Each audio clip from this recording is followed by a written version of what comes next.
নমস্কার প্রিয় দর্শক, ক্যালকাটা ডায়ালগস থেকে খবরের অন্তরালের খবর নিয়ে আমি মনোজ দাস পেশ করছি এখনকার প্রতিবেদন।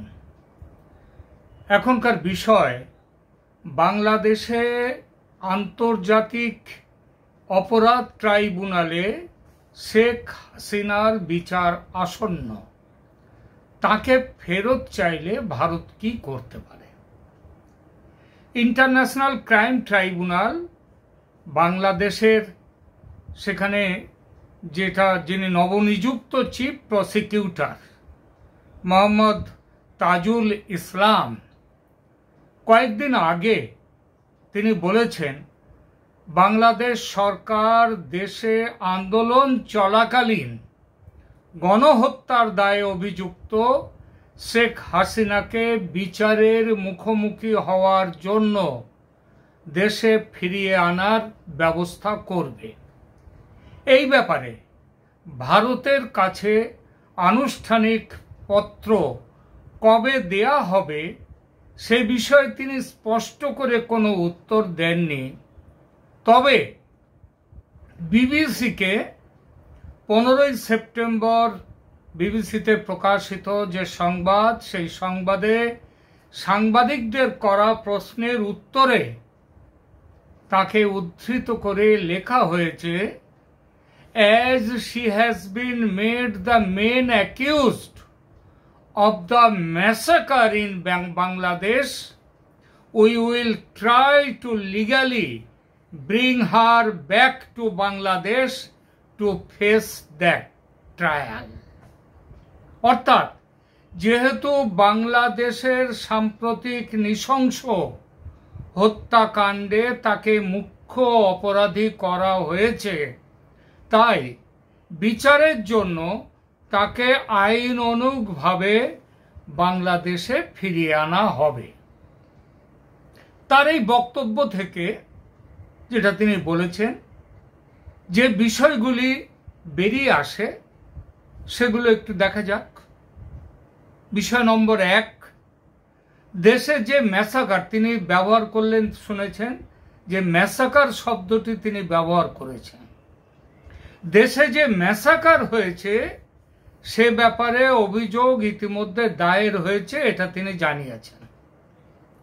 নজর দেওয়ার মতো বিষয় হলো, চিফ প্রসিকিউটর সাহেব ম্যাসাকার শব্দটি ব্যবহার করেছেন, জেনোসাইড নয়। বাংলায় ম্যাসাকার মানে গণহত্যা বা জেনোসাইড ধরা হয়, অনেকে সেটা ধরেন, তবে দুয়ের মধ্যে ফারাক কিন্তু আসমান জমিন।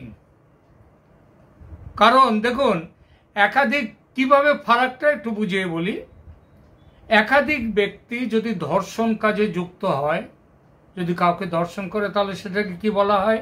একের বেশি হয়ে গেলেই বলা হয় গণধর্ষণ। তেমনি একাধিক ব্যক্তিকে যদি হত্যা করা হয় সেটা হয়ে যায় ম্যাসাকার, সেটা হয়ে যায় একাধিক ব্যক্তির হত্যা, মানে গণহত্যা। গণহত্যা হয় বটে, তবে জেনোসাইড হয় না। আর মনে রাখতে হবে, একটা জাতিকে যখন ধ্বংস করার চেষ্টা করা হয়, একটা জাতিকে, 1-2 জনকে, 5 জন 10 জন 50 জনকে নয়, একটা জাতিকে যখন ধ্বংস করার চেষ্টা করা হয় তখন তাকে বলা হয় জেনোসাইড। যেটা করেছিলেন হিটলার ইহুদিদের জেনোসাইড করেছিলেন, সেটা কিন্তু ম্যাসাকার ছিল না। ইন্টারন্যাশনাল ওয়ার ক্রাইম যেটা হয়, দ্বিতীয় বিশ্বযুদ্ধের পরে যেটা গঠন করা হয়, সেখানেও কিন্তু লেখা আছে জেনোসাইড শব্দটি, ম্যাসাকার নয়।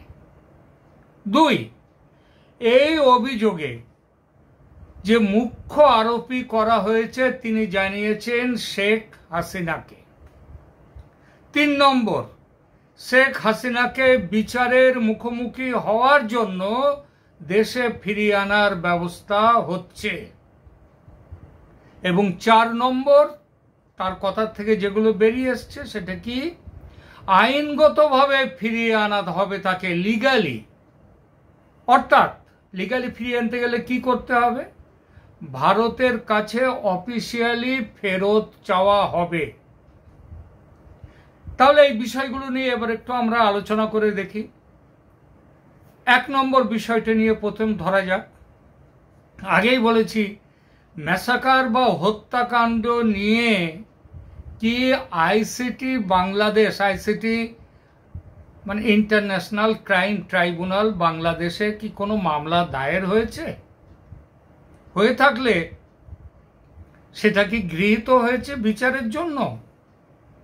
জানা যাচ্ছে শেখ হাসিনার বিরুদ্ধে মামলার সেঞ্চুরি হয়ে গেছে, মানে 100টা মামলা হয়ে গেছে। এই 100টা মামলার মধ্যে 92টা মামলা হচ্ছে বিভিন্ন পুলিশ স্টেশনে এবং নিম্ন আদালত। 8টি মামলা আইসিটিতে আছে, 8টি মামলা। এই আইসিটি মানে ইন্টারন্যাশনাল ক্রাইম ট্রাইব্যুনাল বাংলাদেশে আছে 8টি মামলা। এর সবগুলি হচ্ছে বিশেষ কোনো হত্যাকাণ্ড নিয়ে। ফলত বিশেষ হত্যাকাণ্ড হলে সেটা জেনোসাইডের আওতায় আসে না। আগেই বলেছি, 1 জন 2 জন 5 জনকে হত্যা করলে সেটা জেনোসাইড হয় না, সেটা ম্যাসাকার হয়। ফলত জেনোসাইড বা গণহত্যার আওতায় যদি এগুলো না আসে, তাহলে যে ট্রাইব্যুনালে যে 3 বিচারক মহোদয় থাকেন তারা কি করবেন সেটা তাদের ব্যাপার। কিন্তু সাধারণ জ্ঞান বুদ্ধি বলে এসব হত্যাকাণ্ড কোনোভাবেই জেনোসাইডের ধারে কাছে আসে না।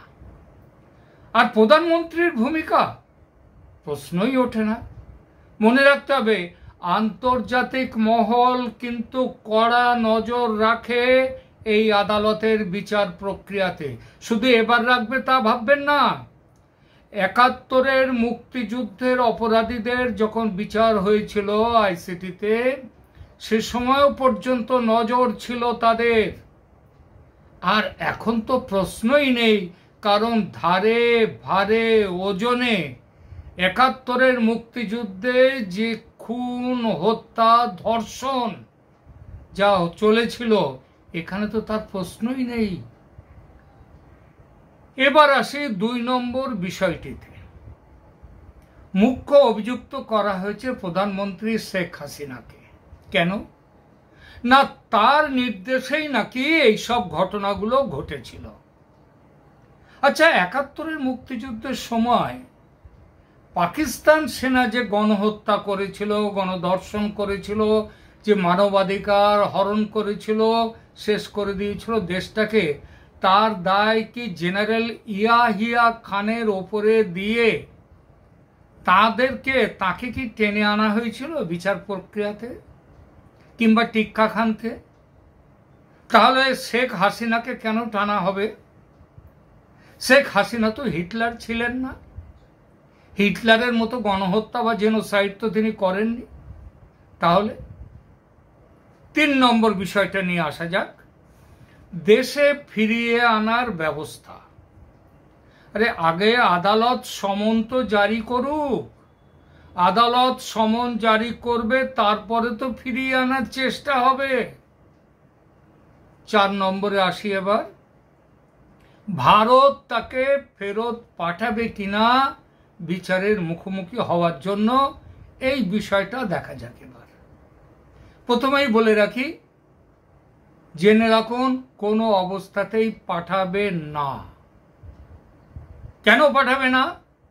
তার একাধিক কারণ, সেগুলো একটু একটু করে বলি। প্রথমত, আমরা তাকে বাংলাদেশ থেকে তুলে আনিনি, জোর করে তুলে আনিনি যে ইন্টারন্যাশনাল আইন বলবে তুমি তাকে ধরে নিয়ে এসছো, অতএব তুমি তাকে ফেরত দাও। এটাও কেউ বলতে পারবে না। সুতরাং আমরা যখন তাকে তুলে আনিনি, তাকে ফেরত দেওয়ার দায়িত্ব আমাদের নেই। 2, তিনি অতিথি হিসেবে ভারতে আছেন। অতিথিকে প্রাপ্য মর্যাদা দেয়া ভারতের ঐতিহ্য ও সংস্কৃতি, আজকের নয়, সেই প্রাচীন কাল থেকে। যতদিন তিনি থাকতে চান ভারতে থাকতে পারবেন, এবং পারবেন এমনি যে কোনো সাধারণ মানুষ হিসেবে নয়, সম্মানিত অতিথির মর্যাদায় তিনি থাকবেন। তৃতীয়ত, তিনি ভারতের বহু পুরনো বন্ধু। 1975 সালের কথা একবার মনে করুন। পিতা শেখ মুজিবুর রহমানকে সপরিবারে হত্যার সময় তিনি ও তার বোন ছিলেন জার্মানিতে। কিন্তু তারপরে কোথায় চলে এসেছিলেন? তিনি জার্মানিতে থাকেননি, তিনি অন্য কোথাও যাননি, তিনি এসেছিলেন ভারতে। কারণ অন্য দেশে প্রাণের আশঙ্কা ছিল তার। ভারত তাকে তখন সুরক্ষা দিয়ে বাঁচিয়ে রেখেছিল।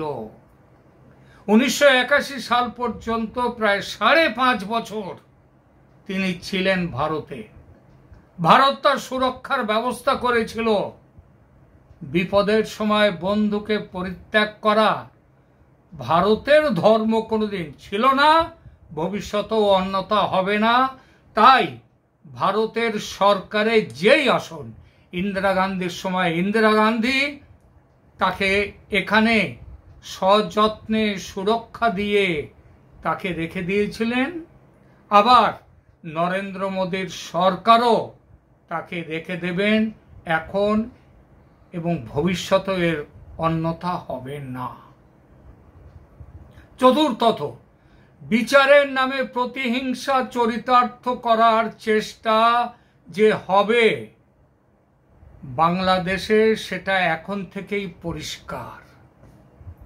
সুতরাং শেখ হাসিনাকে ফেরত পাঠাবার প্রশ্ন নেই। মনে রাখবেন, যখন 1975, 1971 এবং 1975 যারা হত্যা করেছিলেন শেখ মুজিবুর রহমান এবং তার পরিবারকে, তাদের অনেকেই আমেরিকায় গিয়ে বসেছিলেন এবং পাকিস্তানেও ছিলেন। বারবার সমন পাঠানো সত্ত্বেও আমেরিকাও তাদেরকে পাঠায়নি এবং পাকিস্তানও পাঠায়নি। তাদের অনেককে মৃত্যুদণ্ড দেওয়া হয়েছিল, তবু তারা আমেরিকায় বসে আছে, আমেরিকা কোনো ব্যবস্থা নেয়নি। ভারত যে ব্যবস্থা নেবে এটা কে বলেছে? নেবেই না। এই যে কথাগুলো শেয়ার করলাম আপনাদের সঙ্গে, এসবের পুরোটাই ভারত সরকারেরও কথা। এটাই তাদের অফিসিয়াল লাইন। সেটা যে অফিসিয়াল লাইন পরিষ্কার করেছেন কে? শ্রীমতী রিভা গাঙ্গুলি দাস। তিনি ঢাকায় এক সময়ের ভারতীয় হাই কমিশনার ছিলেন। ভারত শেখ হাসিনার ব্যাপারে কি করবে সেটা তিনি তার দীর্ঘ অভিজ্ঞতার সুবাদে ভালোই জানেন এবং সেটা পরিষ্কার করে বলেও দিয়েছেন। আপাতত এখানেই শেষ করছি এই প্রতিবেদন। শেষ করার আগে অনুরোধ, ক্যালকাটা ডায়ালগস চ্যানেলকে সাবস্ক্রাইব করুন, লাইক দিন, কমেন্ট করুন এবং শেয়ার করুন। ধন্যবাদ।